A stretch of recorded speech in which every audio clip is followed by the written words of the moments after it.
Hello and welcome at Book Lovers Companion.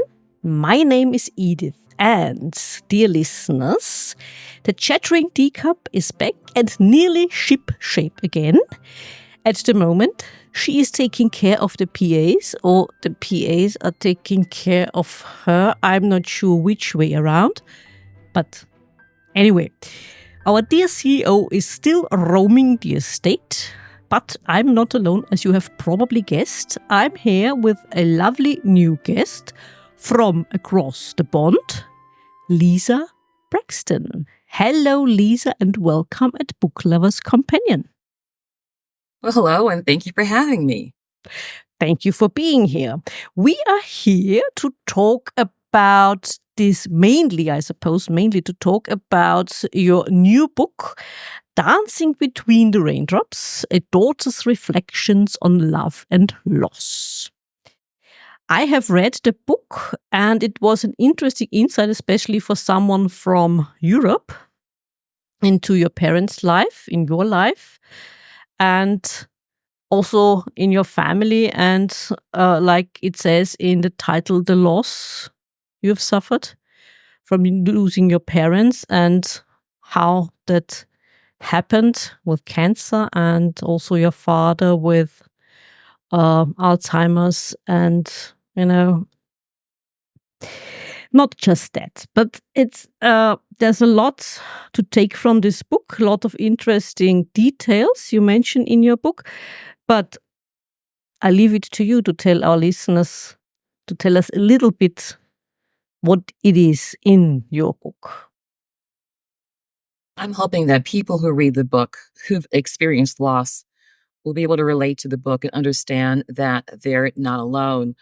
I've had the book read by some of my friends who are in book clubs, and I was there for the discussion, and they would say things like, I get what you're talking about. That happened to me.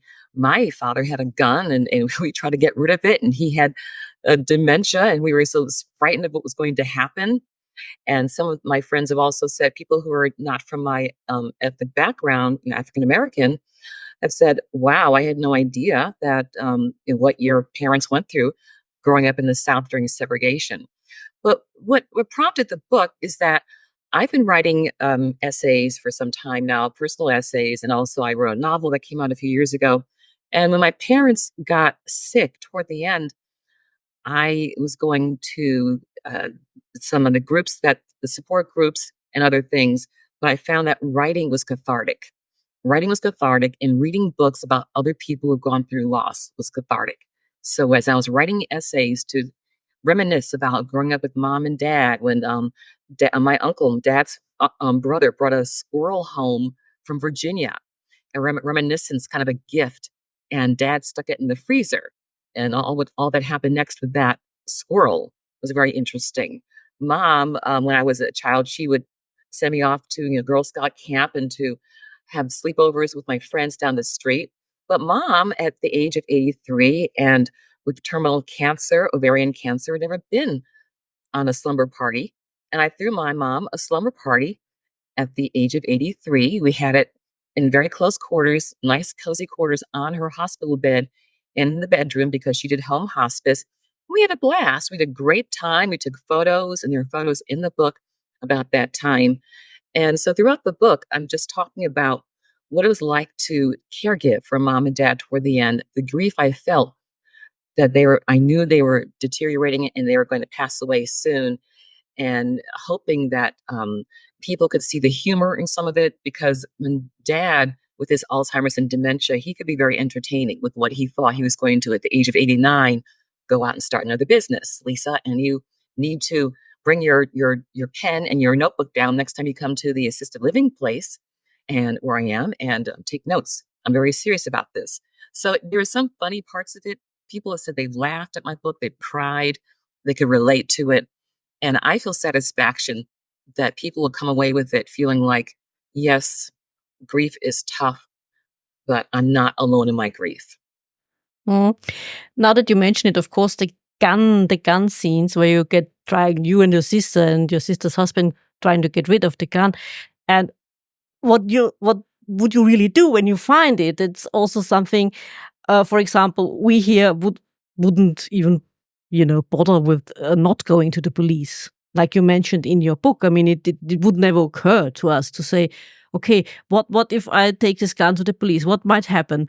What I often mention it with other guests from the United States when we talk about police and getting stopped with your car and so on. I mean, here in Austria, for example, when the police stops you, no matter where you are from, yeah, you would get annoyed. I say, oh, come on, what now? You wouldn't worry. Yeah. Unlike people in the United States, they do get worried. When we go to school, we have fire alarms or fire alarm drills. We do not have shooter drills. These I are will say that things. I'm glad that I've never gone through a shooter drill. I guess because I'm older, and when these shootings that have happened at schools, they happen long after I became an adult. But yes, unfortunately, there have been so many acts of violence against people who are not doing something wrong. There was no need for excessive force against people, especially people who are from who are from who are from other ethnic groups, etc., in backgrounds that I was afraid. I was afraid of, and so was my sister and my brother-in-law. We have this gun now. We find the gun. What do? We go to the police. Will they do something to us? It's sad. It's unfortunate, and it's sad that it's become that way here in the United States. But it's the reality of things. Yeah, unfortunately, yeah, true.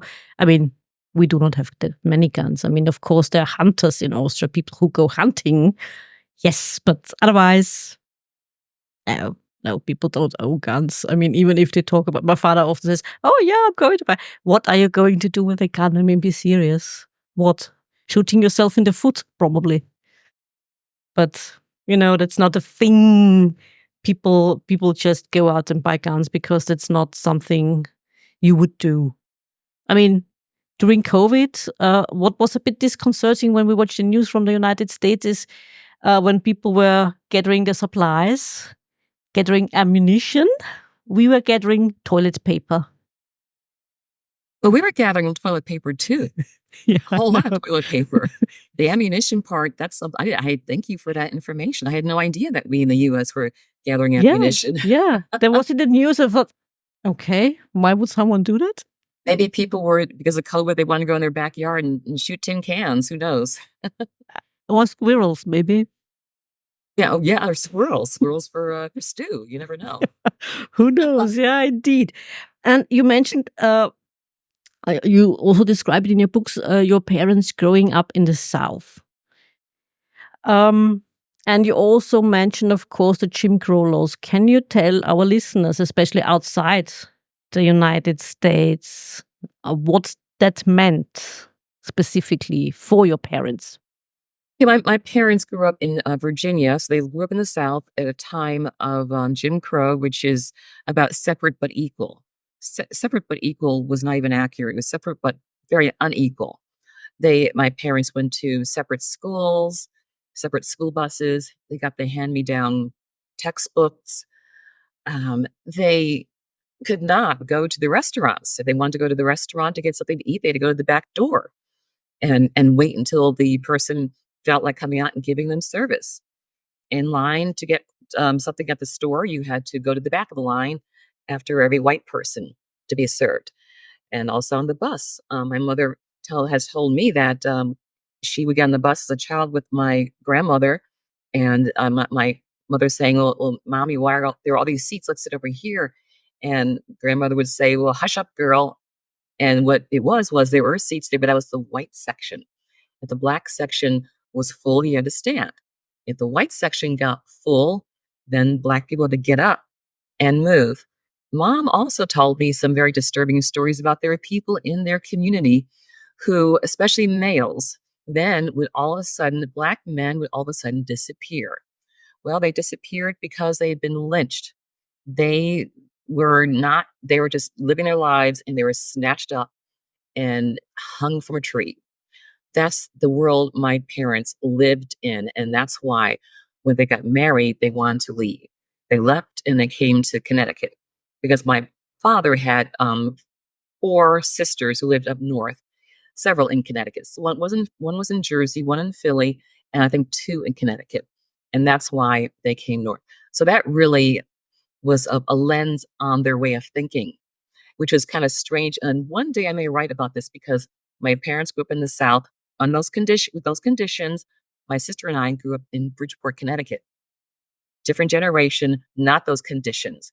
And mom and dad will always say to us, "You're so naive. You're too trusting of them. You can't trust them. You have to count your change when you leave the store because they're going to chip you," things like that. And I that was not the case for us, but they thought that we were very naive because there was a gap in, I guess, generational gap, and we didn't grow up like that. So we were in a different world. But every time we would go back to Virginia, we would go back to Virginia for homecoming at my dad's church in August every year. On the way down there on Interstate 95, going south from Connecticut, New York, New Jersey, etc., as we got closer and closer to the south, they would start reminiscing. And these were not happy reminiscences. The stories I've just told you, the anecdotes, those would come out. They would just start, it was almost like they were going through withdrawal or something. And they were just coming out with these stories of these horrible things that happened, or the indignities mostly that they experienced. And so that was their lens they lived through. And I learned about it through mom and dad. Hmm. And was it for them not only just a geographical difference, but also a cultural, like you just said, in a way, a cultural difference going from south to north? Yes, it was definitely a cultural difference because once they came up north, it was a slight cultural difference. They found that there was discrimination in Connecticut as well. There were only certain buildings they could possibly rent an apartment in, and those were rented to Black people and Latino people. And there were only certain parts of the city where they could move to and feel welcome, to feel comfortable.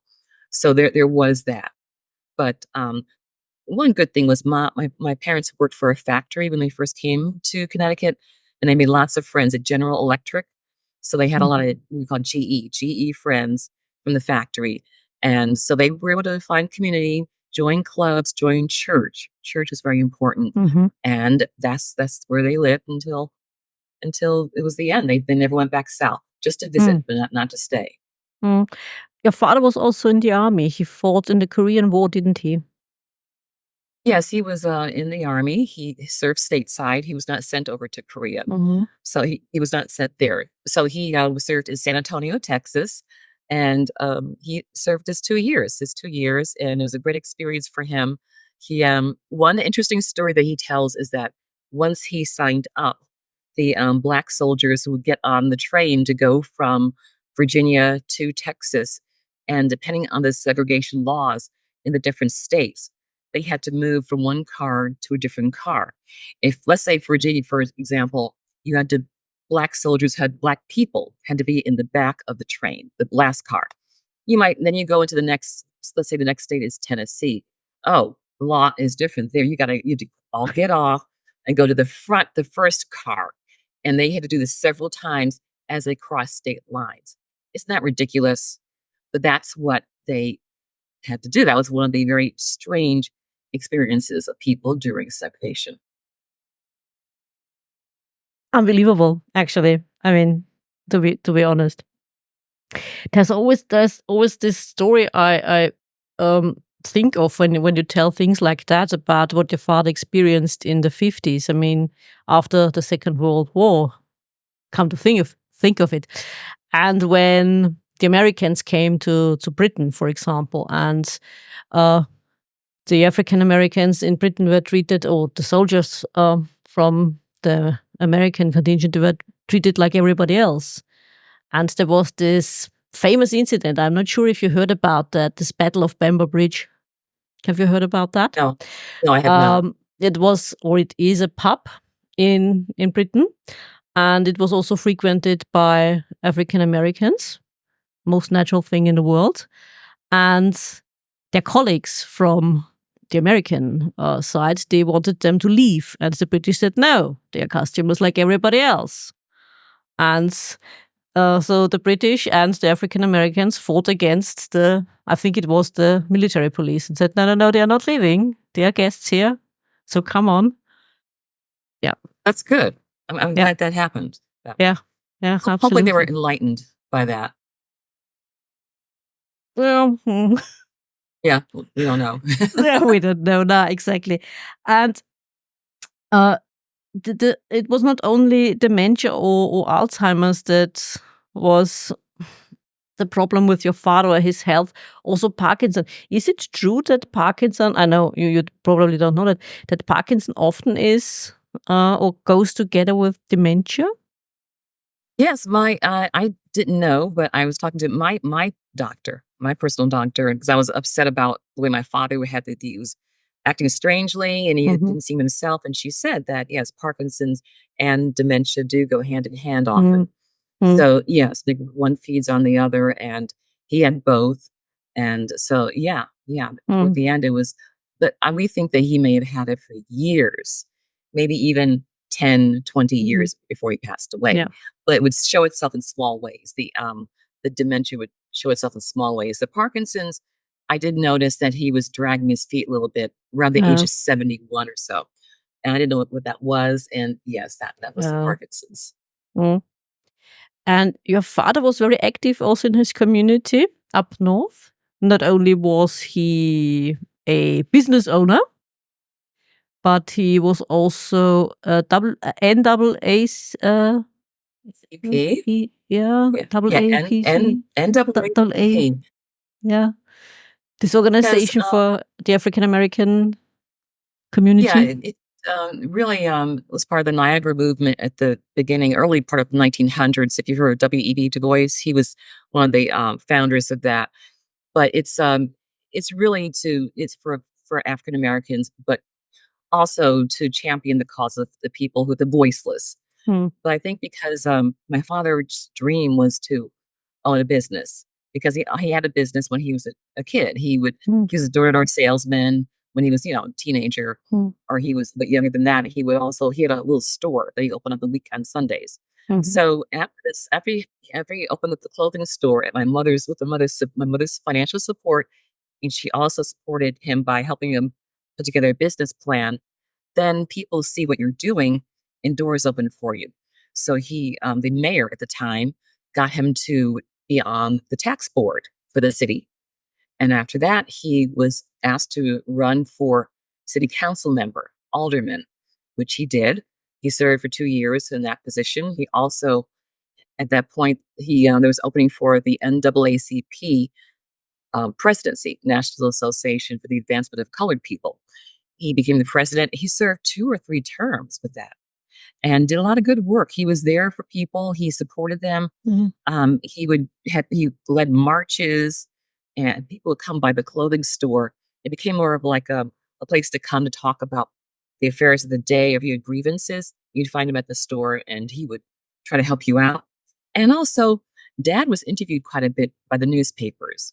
The Yeah. media would always want to get his point of view if there was a shooting or Mm. there were issues in the urban area. They would come to him to get his opinion. So really coming up north for my parents turned out very well. It was a good experience for them. And I think they were able to do things on a higher level, more prominent and public level than they could have done if they stayed south. Mm. And your mother, I mean, we have not talked much now about your mother, but you just said she was the one who helped with this business. And I think you also mentioned in your book that she showed him or she taught him how to alter clothes for the people Yes. who came. Yeah. And she Mom, also was interested in writing. yes, when my sister and I were children, mom would make a lot of our clothes. So she knew how to, she could the patterns and the fabrics, and she would make our outfits for school. And when dad went to open the store, at first, I think he was sending out clothing to get it altered, get pants hemmed outside. And she said, well, I'll show you how to do this. And so she taught him how to hem pants, how to alter, make a suit, take it in, make it smaller if you needed it, Yeah. those kinds of things. And she also went to business school and taught him about having a business plan. So she was there and she waited on customers. She had my sister and me, we were in the back of the store, in the back area. And so Mhm. she would my sister was in a playpen, and so my mother's out front helping my dad wait on customers. And yes, mom was interested in writing too, but she never really pursued it. She didn't have the confidence to Ah, really pursue it. But there are things that she wrote to me that were very special and important that are in the book. But ah. she wanted to become a writer, but she didn't really pursue it. And she had a fantastic handwriting. I'm envious. She had beautiful handwriting. Unfortunately, I understand that kids are not being taught cursive anymore, and so that's going away now. But my mother had beautiful handwriting.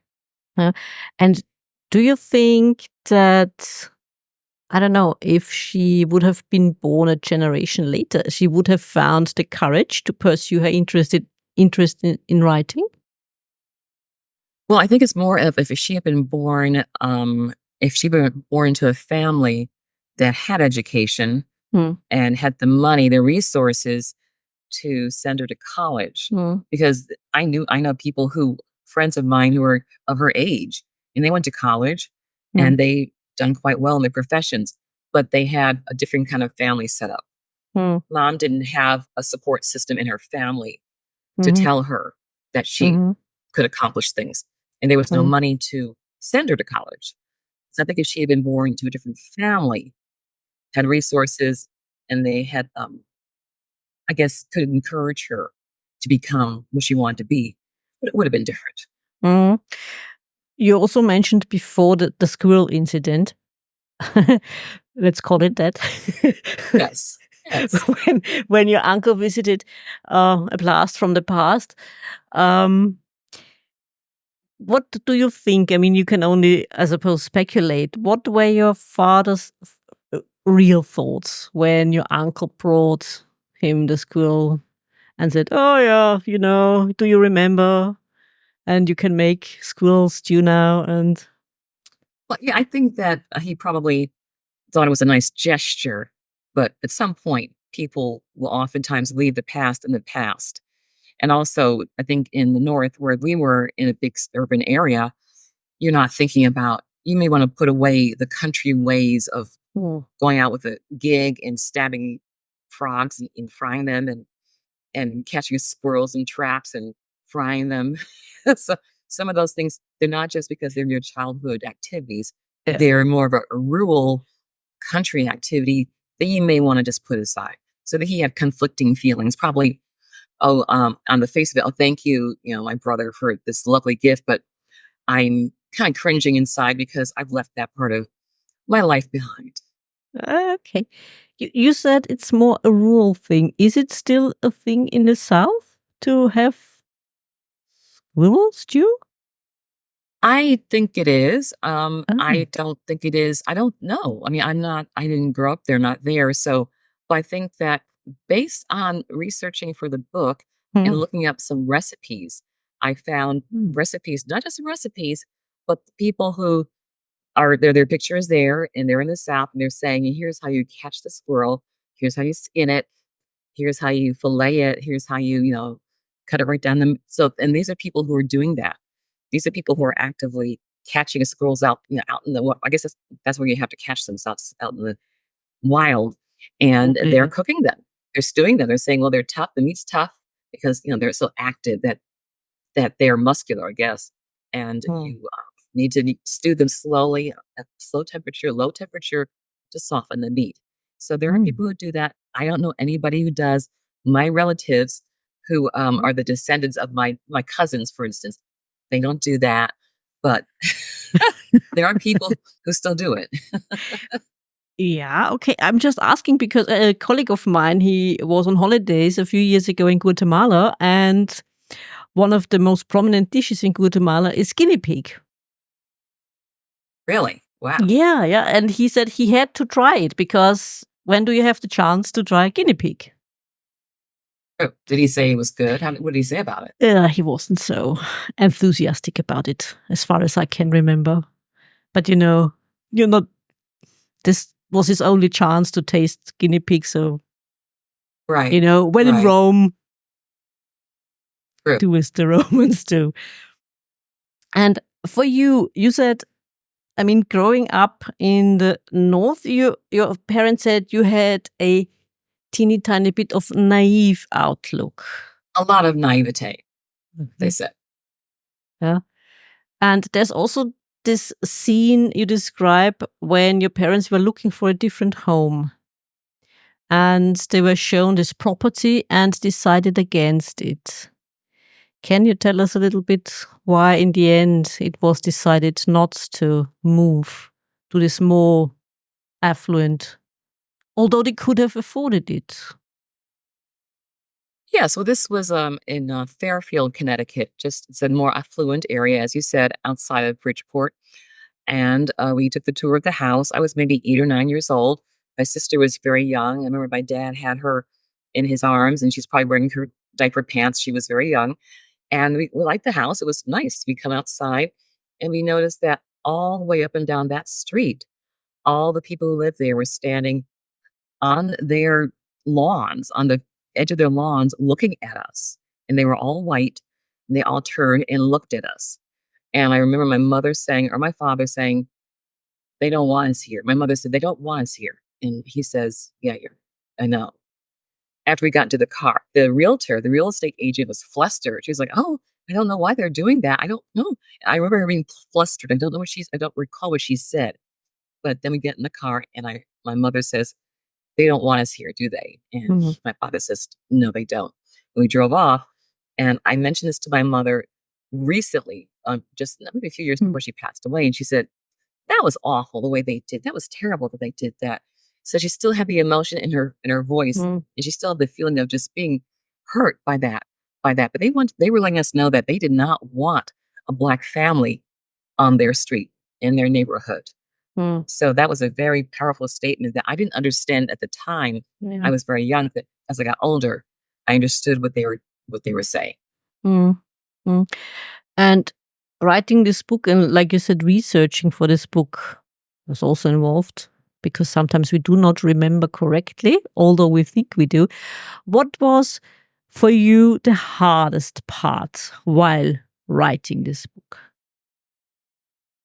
I would say the hardest part was reliving the months and the few years before my parents died, when I was writing about my father in the assisted living, and how his health was deteriorating and different Mm. incidents that happened. It took me back there. I felt like I was literally back there. So I had to write the book. I had to go back to those early stages before they passed away Mm. of grieving. It's like watching a movie, a very sad movie, all over again. So I would say that was the hardest part. When I got to the end of the manuscript, I turned it over to my sister. I wanted her to read it to see if I was capturing things accurately, and she said I did.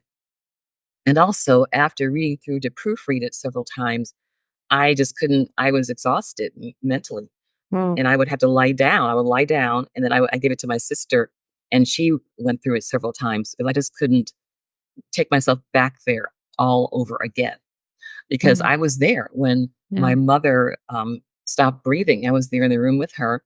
When my father stopped breathing, my sister and I were there in the hospital room with him. We just stayed. The hospital let us stay overnight for several nights when we knew the end was coming. Mm. So I could hear him breathing within the death rattle breathing, and then it stopped. And I was asleep at the time. And when I woke up and I said, "Well, I don't hear anything." And my sister had been like timing his breaths, so getting there are more and more gaps in his breath. And so we were there, and we kissed him goodbye, and I held his hand again, and his hand let go because he had passed. And those things, I had to relive those things to write about them. And I would say that was the hardest part. Mm. Can imagine. Yeah. And how glad are you that you were there for both your parents? You were able to say goodbye to them. I think that if I had not been there, my grieving would be much worse. Mm. If Because I would be thinking, if they had been alone at the last moment, if I hadn't been there, were they sad? Did they have feelings? Were they glad to just move on to the next, heaven, to the next place? It would bother me.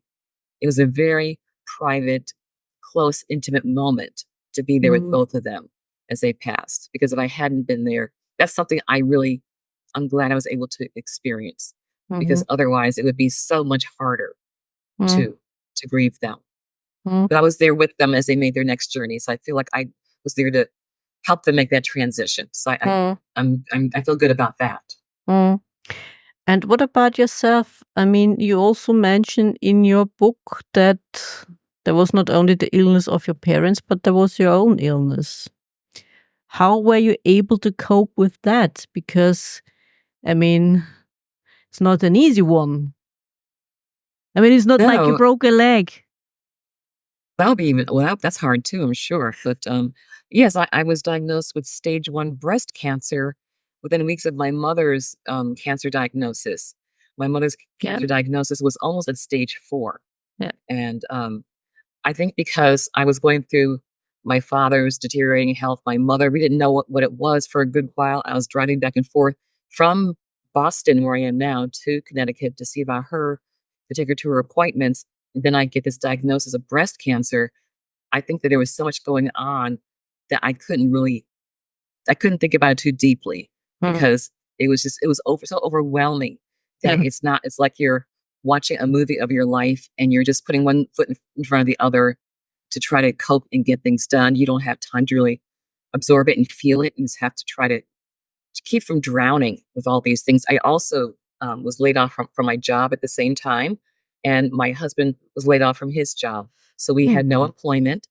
And then weeks later, COVID happened and everything shut down. So we were very isolated too at the same time. Oh. So that was a really, really tough time on many levels. I didn't know that my parents, were going to pass away when they did, that they were really going downhill to that Mm. degree. But all those things at the same time, that was a very tough time. And I just had to just work the problems, just work the problems, and not think too much about them. Yeah, but what did you do uh, to not end in this space, in this big hole with all that going on around you, with yourself? Well, what I did reach out to people. I told the pastor of my church about the breast cancer, and also my women's prayer group, my book club friends. Talked to them. My sorority. I'm in a sorority. You may have heard of, maybe not, Alpha Kappa Alpha sorority, which is the sorority that Kamala Harris is running for Uh, president. As a member of my sorority, mm. so I reached out to my sorority Mhm. sisters. They were a support. My mother, I told her what was going on. My aunt, my sister, of course, and they were my support system. They Mm. prayed for me, and also, as I said, they're writing the book, writing my stories, writing down how I felt about things. All those things helped me to just keep going. Mhm. Yeah, well, splendid. And good for you. You had this support system. May I also ask you about this other book you wrote before this memoir, The Talking Drum? Yes. It's a novel and it's set in 1971. It's about a few couples and what is going on in the city, the fictional city of Bellport, Massachusetts. And it also focuses on changing the neighborhood, redevelopment. Maybe we might even be able to call it supposedly gentrification. Or that was the plan behind all this? Yes. Yes. I'm not. I mean, you might hear my dog back there, but my Regina, who's in the book as well, the other book. Yeah. But yes, the Walking Drum takes place in 1970. That was around the time that my mom and dad opened up the clothing store in an urban area, and so I used some of the I was inspired by their Mm. business and the changes going on in the neighborhood in Bridgeport, Connecticut. But this story is, fictional. It takes place in a place like Boston, and these three couples are hoping to. They're young couples. They're trying to live their lives, become successful, or just Mm. survive in the face of a civic center arena project that's going to take over a neighborhood. Two of the main characters, husband and wife, they're running a bookstore and cultural center near where this civic Mm. arena is going to be built, hoping that they'll get a lot of spillover traffic. Mm. So at the same time, there are people who are burning down properties to get the insurance money before their properties are taken through this gentrification. Mm. So you follow the journey of these three couples, and you are wondering who is setting these fires, and you're wondering if the couple, the main couple, if they're going to do well and be able to prosper. And at the end, you see where with this gentrification, they're running a mostly a black oriented bookstore and cultural center. But with the gentrification, there are these yogurt shops that are coming in, easy art galleries, and you see some bookstores that are more mainstream. They're locally Mm. owned, but these more mainstream bookstores where you can buy all kinds of books and things. So it's a portrait of what happens in many parts of the U.S. Hmm. when improvements come in, so-called improvements. Oh, yeah, that's a bit like here in Europe, although improvement is not always improvement. And mostly it takes the business away from the city center to the fringe of the, to the outskirts of the city, and the city center is dying. Yeah, that's happened. That's happened in Bridgeport, my hometown. And yes, when I was a child, my mother and I would go into the downtown of Bridgeport and go shopping along Yeah, Main Street, and it was just full of people. yeah. Then the shopping mall came in the suburbs, and all of the business dried up in the city. And I just pick some of those things in my book as well. Yeah, it's the same here in Europe, in Austria as well. Because I'm I do, surprised. I thought yeah, Austria maintained the old buildings. Don't you all maintain old buildings? it The depends. TV shows I watch show Yeah, that. I mean, yeah, you are right to a certain extent. I mean, when we talk about Vienna, for example, when you talk about First District, that's where all the important buildings are from the Okay. time of the empire. I give you that. Absolutely. You're correct. And you do have those streets, like you mentioned, where you can go shopping, or you can go for a coffee, or you can go to a restaurant, you can have a nice meal, or you can go to the theater. It is there. But for example, we live a little bit uh, on the edge of the city border, next to uh, Lower Austria. So the part where we live, the 21st district, before it became a part of Vienna, it was just villages. It's in the name of this part of town. And it was part of Lower Austria. When it became part of Vienna, we also had this sort of center with the administration building, and you had the street, like you said, with the shops and so on. And there was a lot going on, and people went there to do their shopping, and there were all kinds of shops.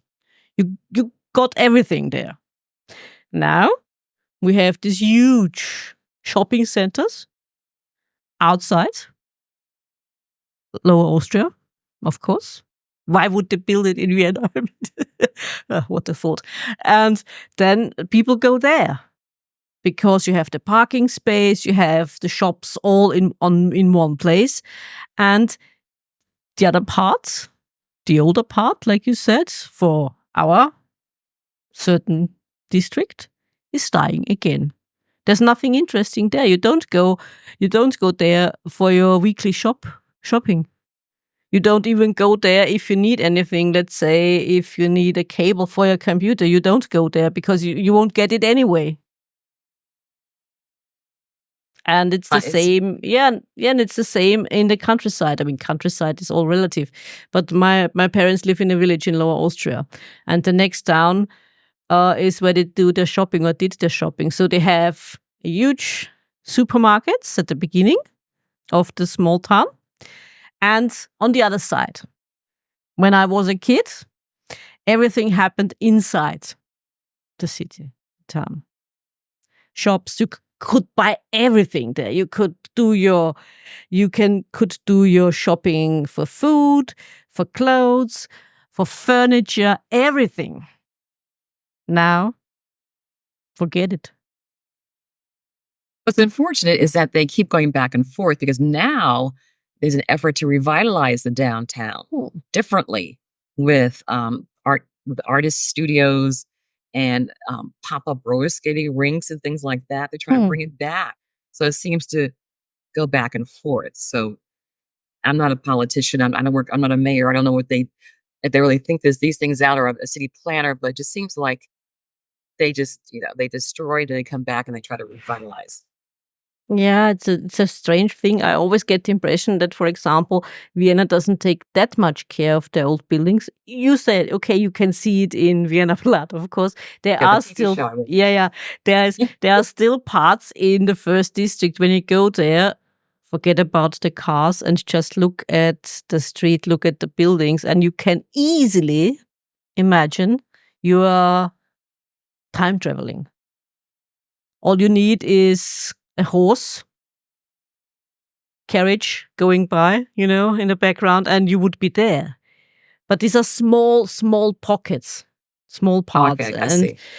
and I don't think they take that much care of how the buildings look. For example, I always got the impression when we are in London that they take more care of making sure that, for example, these chains don't take over everything. In Austria, in Vienna, The chain stores. yeah, it looks like, I don't know, like everywhere else. Awful. Yeah. And like we said, gentrification, and they also build. I don't know how it is in your part, but they build this huge city, these new parts of the city. Everything's new. We have lots of apartments, blocks of flats, and yes, yeah, but Have that where, too. are the places for people to work? Well, we have a Oh, pretty good commuter system. We have a commuter system. We have the rapid transit train, mm. the subway. So we have that in the inner core, but if you go further out, you don't have that. That's the problem. Yeah, it begins to be a problem. I mean, we do have, of course, public transport. Yeah, especially like you said, the inner city is very well connected. You can get everywhere. You wouldn't need a car. Let's put it that way. You wouldn't really need a car in Vienna. You don't. But the further away from the center, yeah. And Lisa, may I ask, after writing 2 books now, what is your advice for any other author? I think that advice about getting published or writing the book. Both? Well, let's say we start with getting published then. It's tough because the typical route is to get a literary agent to sign you on, and they shop your book around for you. And if you're an unknown, it might take a year or 2 or 3 to get your book out. And it may go through many, many, many, many changes before it even comes out. If your agent can't sell it, they can drop you. Mm. So there's that. It's really a tough road. And if you don't want to go that route, you can also go through a small press. I'm published. My first book, my novel, The Talking Drum, was published by a feminist press in Toronto, Canada. And my current book, my Dancing Between the Raindrops, was published by a women's press on Cape Cod, Massachusetts. So I've gone the small press route.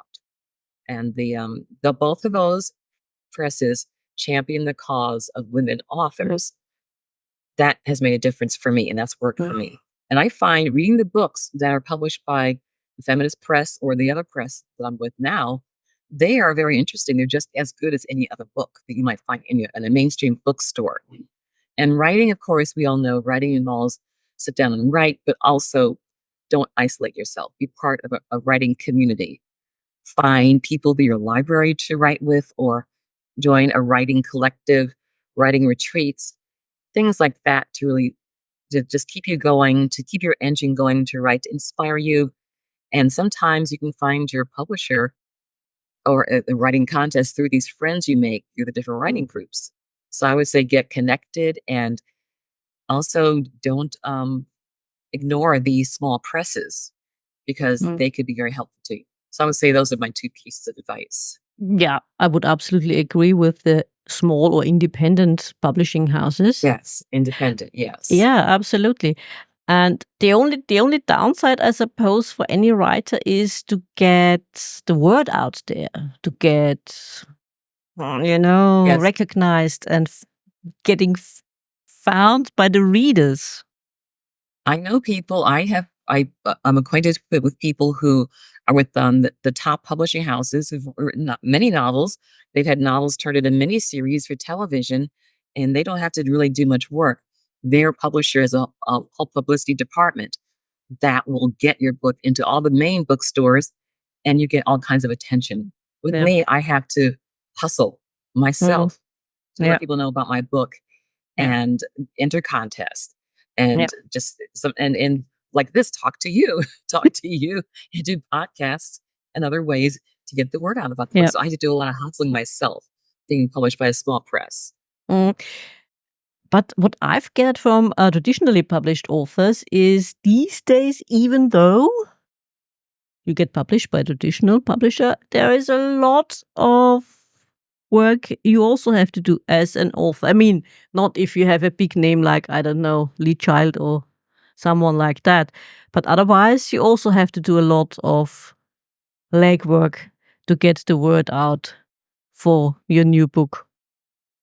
You have to do legwork, but because you're with a top publisher, the book sells itself a lot. You don't have to do as much. People trust that the book is good. They know the publisher. So the book itself, because of who is representing you in the form Mm. of the publishing house, the book sells itself quite a bit. So that you do have to work, but it's like um, me pushing a steam plow as opposed to somebody in a nice racing car that just, is self-driving. So Yeah. yeah, it's different. Mm.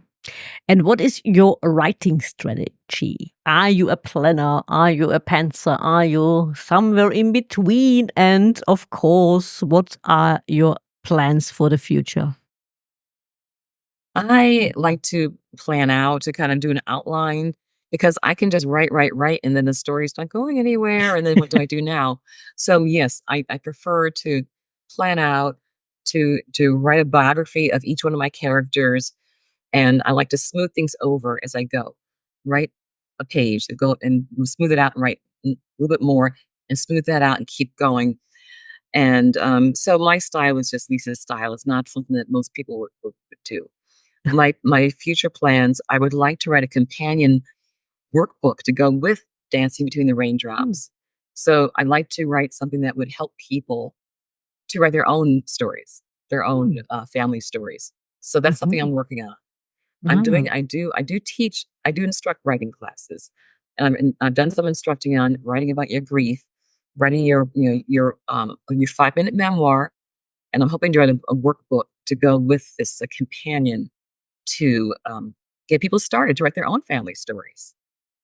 Oh.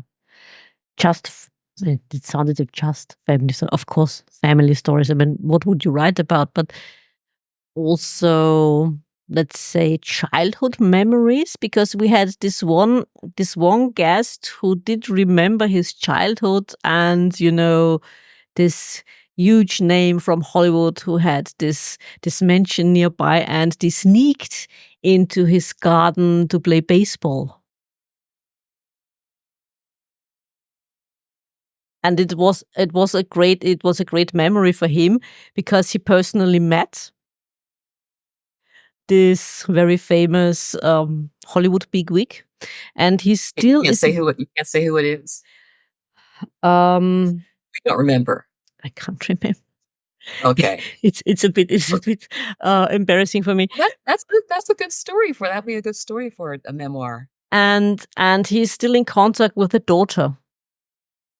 It was not Louis B. Mayer. Who was it? I can't remember. I'm sorry about that. But it was fun because uh, the children were playing on the street, and he was one of this group, and they said, "Oh, he has this huge garden." He wouldn't notice, but he knew they were there. And one of the gardeners said, "You can't keep on playing here because you're ruining the roses." And his friends decided he had to go and ask for permission to play. And yeah, well, he was nervous and so on. He said, of course, he knew he knew they were there, and he let them play anyway, and he kept on playing. And even after he died, shortly after, they were allowed to play baseball there. That's a nice story because I'm thinking that people don't have to feel they have to write a whole beginning, middle, and end or a memoir of that nature. They can write essays, just write personal essays like I've done, and connect them and make that into a collection. A memoir and essays as mine is. Okay. And what about, do you think it might also help for people who come very newly to writing even memoirs or novels to start out with short stories? Well, yeah, and you can start with short stories about your life, very short pieces, and connect them, or just write them individually and just work on them. Write a first draft and then continue from there. I think definitely that could be helpful. Mm. And as a writer, now that if you also not only it sounds so, uh, you have written the memoir and this novel. Is there a genre besides writing about your experience, your personal life, and this book about development and a relationship? Is there a genre you are most interested in but have not yet dared to dip your toe in? Genre? Yeah. Any other genre? Let's say, for example, I don't know, since you enjoyed Vienna Blood, maybe it's some bloody crime novel. Well, no, but I'm interested in I'm looking at doing a historical novel taking place in the 1800s. I like period pieces. So I like murder mysteries, but I also like the fact that murder mystery, Vienna Blood, takes place over 100 years ago or so. So I am working on something involving Boston back in the 1800s, involving slave history, and escaped slaves and other things I won't get into. But that's what interests me a lot, is that Boston back in the 1800s. I've been working on something for a few years now. Oh, yeah. Off and on. Sounds interesting. Okay, sounds fascinating. And now the listeners, like I said, I'm absolutely embarrassed. It was Mark Angelo, and the book is called Can We Play Baseball? Mr. DeMille. Cecil B. DeMille was the bigwig who had this huge mansion and this huge garden or park-like garden even, and he was the one who let the children play baseball. And it was a book that he wrote about it? Yeah. Or just a story? Yeah, it's a children's book. Okay. Actually. That's cool. That's nice. Yeah. Yeah, it's with a lot of nice illustrations in it. Very and nice. it was fascinating to hear him talk about his experience. And you have this well-known man in your neighborhood, and this big car and this huge house and so on. Yeah, it was nice. Okay. Fascinating history. I'm always interested in history. It would be interesting to read that book. Well, I'll keep working on it, and I'll let you know when it's published. Absolutely. It would be lovely to read that. Lisa, is there anything else you would like our listeners to know? Really can't think of anything else, but I will say that it's so important to support our independent bookstores. It is so important. I know it's so easy to go online and use one of those online quick services. I won't say what that is, to get books, but please support your independent bookstores, because they are really coming back now, at least here in the US, and they're helping us to reform community. We went through the isolation with COVID, and now it's the place you go to talk about books, to get a coffee, or just to take your time, unwind, and do some intellectual fun, really. So I would say it's so important to do that. I hope people understand the importance of supporting their local bookstores. I absolutely agree. And you're absolutely right, because there you will find people who can surely help you find the book you're looking for. Exactly. Lisa, like I said, I'm looking forward to a historic novel. Bring it on. Okay. Let us know. Drop us a line. Would be interesting to read. And it was an absolute pleasure talking to you. Very lovely talking to you as well. Thank you so much for making time. And please don't go away. I will meet you shortly in the green room. Okay. Dear listeners, we hope you enjoyed this conversation as much as my guest and I did. Please don't forget to like and subscribe. And we'll see each other again at another episode of Book Lovers Companion. Until next time.